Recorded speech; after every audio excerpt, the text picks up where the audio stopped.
Y el ministro de Salud, Enrique París, aclaró que los empleadores no pueden exigir a sus trabajadores que se vacunen contra el coronavirus, ni tampoco es causal de despido. Para hablar si la vacunación debe ser obligatoria o no, estamos con Pablo González, investigador del Instituto Milenio de Inmunología y director ejecutivo del estudio Sinovac en Chile. Muy buenos días, gracias por acompañarnos. Encantado, muy buen día, Mariana. Bueno, en los últimos días se ha hablado mucho de la vacuna obligatoria porque hay experiencia en otros países, por ejemplo, de empresas como Google, Facebook, Netflix, que han pedido a sus trabajadores, por ejemplo, estar inoculados para poder asistir a sus trabajos. Acá sabemos que en Chile la vacuna no es obligatoria, sin embargo, el Consejo Asesor COVID hace pocas horas señaló que se podría estudiar la obligatoriedad, por ejemplo, para ciertos grupos, ¿no es cierto? Por ejemplo, para las personas que trabajan en la salud, gendarmería, en las cárceles, por ejemplo. ¿Cómo se ve esa situación de la vacuna obligatoria? ¿Cómo se ha estudiado en otras partes? ¿Cómo podría incidir acá en la población chilena? La verdad, como usted bien dice, hay varias opiniones al respecto. Depende mucho del país, ¿cierto? También del contexto normativo, de leyes, regulatorios que permiten o no establecer estas obligatoriedades. Yo personalmente soy más de la idea de que no sea obligatorio. Estamos en una situación de emergencia sanitaria donde tenemos vacunas aprobadas con uso de emergencia y por tanto debería ser decisión de las personas si se vacunan o no en esas circunstancias. Lo que deberíamos hacer, sí considero importante que aquellas personas que no se están vacunando, entender por qué no se están vacunando y responder a sus dudas, a sus consultas, inquietudes, para que efectivamente puedan tomar una decisión informada y que ojalá beneficie a la sociedad en su totalidad. También estas personas que no se quieren vacunar eventualmente, sí solicitarles medidas de garantizar que no cursen infección. Esto es mediante test de antígeno, algo un poco también como lo que propone o se propone en Estados Unidos, de que aquellas personas que no se vacunan tienen que pasar por medidas más estrictas de mostrar efectivamente que no están cursando la infección para no afectar a los demás.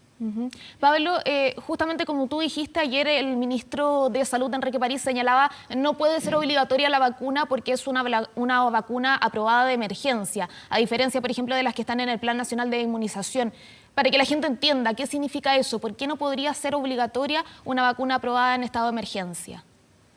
Bueno, en fondo es porque una vacuna que tiene menos años de trayectoria o seguimiento y ha sido propuesta o en fondo puesta a disposición de la población para enfrentar justamente una situación de extrema emergencia sanitaria, ¿cierto? Que todos conocemos bien y en la cual se provee una solución complementaria obviamente a otras medidas que ayuda a disminuir ese riesgo de enfermedad grave que conduce eventualmente a muerte. Eso es principal razón, en el fondo, el que sean vacunas relativamente nuevas, eh, para las cuales uno siempre obviamente quisiera tener más historial, más antecedentes, pero que de igual de todos modos los estudios a la fecha demuestran y garantizan seguridad, ¿cierto? Y también eficacia. Así que yo creo que están los antecedentes para que obviamente se hayan tomado las decisiones que se han tomado a la fecha y que todos quienes nos hemos vacunado hemos tomado en función de estos datos sólidos científicos que garantizan seguridad e eficacia, pero ante, en fondo, esta situación de emergencia, tal vez imponerlo como una obligatoriedad no corresponde aún.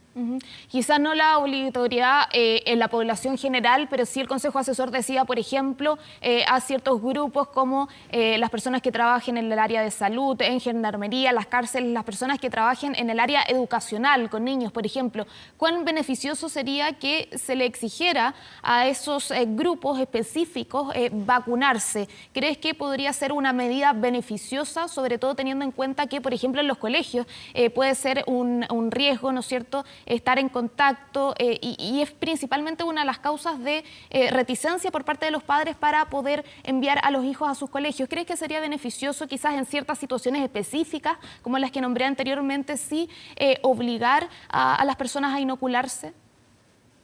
Insisto, la obligatoriedad es difícil imponerla. Yo creo que tenemos que buscar mecanismos para entender por qué algunas personas no se quieren vacunar y resolver esas inquietudes que pueden ser legítimas para que tomen una decisión en fondo tranquila sobre el vacunarse o no. Lo que no hay duda alguna es que las vacunas son en definitiva sumamente beneficiosas. Eso pero ya está plasmado con lo que vemos actualmente, la disminución de casos y la reducción de transmisión o de circulación viral. Eso yo creo que también hay que ser muy enfático de que la vacunación es un beneficio que nos afecta a todos, que nos beneficia a todos. Y por tanto, en cierta medida es también una acción social el vacunarse para también cuidar a los demás. Es algo que se ha hablado mucho, ¿cierto? No estamos seguros hasta que todos estemos seguros, ¿cierto? Hay un lema de ese tipo a nivel mundial que justamente se relaciona a las vacunas y al control del virus en nuestro entorno, en comunidad. Y en ese sentido, claro, mientras más gente está vacunado, más seguro va a estar la población. Pero, ¿qué pasa con los rezagados? ¿No es cierto? En nuestro país hay un gran porcentaje de rezagados que aún no ha ido a inocularse. ¿Qué se puede hacer ahí? ¿Y cuáles son las experiencias quizás en otras partes del mundo que han ayudado a que estos rezagados finalmente vayan, concurran a los vacunatorios, completen su esquema de vacunación? ¿Qué pasa con esa gente que todavía no ha ido a vacunarse? ¿Cómo puede influir también en la tasa de contagio de un país como el nuestro? ¿Y qué se puede hacer también para motivar a esas personas a poder vacunarse? Sí, bueno, hay que entender también por qué las personas que son indicadas como rezagadas no se han vacunado. No necesariamente no se han vacunado porque no quieren vacunarse, sino que tal vez no lo han podido hacer por asuntos laborales, en fondo por los espacios, los tiempos que no coinciden para ir a vacunarse, y por tanto hay que indagar justamente esas limitaciones que hacen que los rezagados no se hayan vacunado aún para justamente proveer facilidades. Ojalá incluso habíamos visto que se habían abierto consultorios o móviles en los fines de semana y de hecho tendían a llenarse, tendían a quedarse rápidamente sin vacuna porque eran muy exitosos, demostrando que hay un factor ahí en fondo, en la fecha, hora en la cual no se puede vacunar y dónde está esa oportunidad de ese vacunatorio donde puedo ir a buscar esa vacuna. Entonces hay que estudiar bien cuáles son las razones, pueden que no sean personales de no querer vacunarse, porque sean simplemente prácticas, de no encontrar la oportunidad de vacunarse y por tanto hay que buscar facilidades para esas personas. Ahora, de todos modos también, ¿cierto? Hay siempre va a haber individuos que no se pueden vacunar por alguna razón médica eventualmente y por tanto también hay que respetar a esas personas que no lo pueden hacer por indicación médica. Pablo, el presidente Sebastián Piñera el día de ayer señaló, confirmó que la población de 18 años y más ya está inoculada en un 80%. ¿Qué significa esa cifra para nuestro país, viendo también los números que estamos viendo últimamente en nuevos casos, también en personas fallecidas, y también qué significa ese 20% que no está inoculado? ¿Cómo puede afectar ese 20% a todo el resto del país que ya tiene un alto porcentaje de cobertura en cuanto a su inoculación? Bueno, este número del 80% que se planteó tiempo atrás se basa en un concepto de inmunidad de rebaño, que es algo que en inmunología, epidemiología, vacunas, se aspira bastante porque es un nivel, un porcentaje de la población vacunada que permite reducir dramáticamente la circulación de virus, ya que en mi entorno, si hay una persona que no se puede vacunar o que no está vacunada y que eventualmente se infecta, al estar vacunados los demás, su entorno rápidamente se va reduciendo la transmisión de virus a otros potenciales no vacunados, porque tengo una alta proporción de personas vacunadas en la población. Ese fue siempre el objetivo o el foco de tener este alto porcentaje de la población vacunada con miras al efecto de rebaño, que también está apoyada en el caso de COVID-19 por algunos estudios recientes, particularmente en Brasil. Hay un proyecto denominado Proyecto Serrana, donde un pueblo completo se vacunó con una muy alta tasa de vacunación, cosa que en Brasil aún está muy difícil con baja disponibilidad de vacuna, y vieron que efectivamente al alcanzar un umbral del 75%, un poco más de vacunación de los adultos, la tasa de circulación del virus caía dramáticamente. Y un poco, creo yo, lo que estamos observando aquí, obviamente complementado con otras medidas, donde el virus rápidamente va en descenso, porque tenemos esta gran masa de personas vacunadas que van disminuyendo la probabilidad de transmisión del virus hacia otros vacunados o no vacunados. Así que es muy positivo, falta aún, obviamente, mayor tasa de vacunación en la región metropolitana, está todavía bajo el 80%, ojalá alcancemos también ese 80% porque nos beneficia a todos y vuelve al tema, ¿cierto?, de buscar a aquellas personas que no se han vacunado y entender por qué no se han vacunado y tratar de incentivarla o proveer la información para que puedan decididamente vacunarse. Y ese 20% que aún falta por vacunarse, ¿cuánto puede afectar? Ya que con un 80% es una gran probabilidad, de, como decías tú, tener esta suerte de inmunidad de rebaño. ¿Cuánto afecta ese 20% que aún no se ha vacunado? Bueno, siempre hay que un reservorio de personas altamente susceptibles a infección. Habíamos visto algunos datos del MinSal tiempo atrás de que la mayoría de las personas hospitalizadas eran aquellas no vacunadas. Y por tanto el virus se la arregla para, en fondo, entre comillas, se la arregla, ¿cierto? Pero va infectando más fácilmente a aquellos no vacunados. Entonces, mientras haya esa proporción de personas no vacunadas, hay una proporción de población que igual es significativa, susceptible a infección, y que también es susceptible a tener altas cargas virales y por tanto también poder eventualmente inducir COVID sintomático, e incluso tal vez en aquellas personas vacunadas, y por tanto disminuir esta eficacia o efecto de bajar la circulación viral, este efecto rebaño que es tan positivo. Pablo, el Ministerio de Salud formalizó ya la tercera dosis, ¿no es cierto?, para ciertos grupos, para los trasplantados, también para los inmunodeprimidos. ¿Cómo es la experiencia en otras partes respecto de esta tercera dosis en cuanto a ayuda a la inmunidad de esas personas, sobre todo las que están en estos estados? También se está estudiando implementarla posiblemente en el futuro a otros grupos de la población. ¿Cómo se ha visto esto que ha funcionado en otras partes?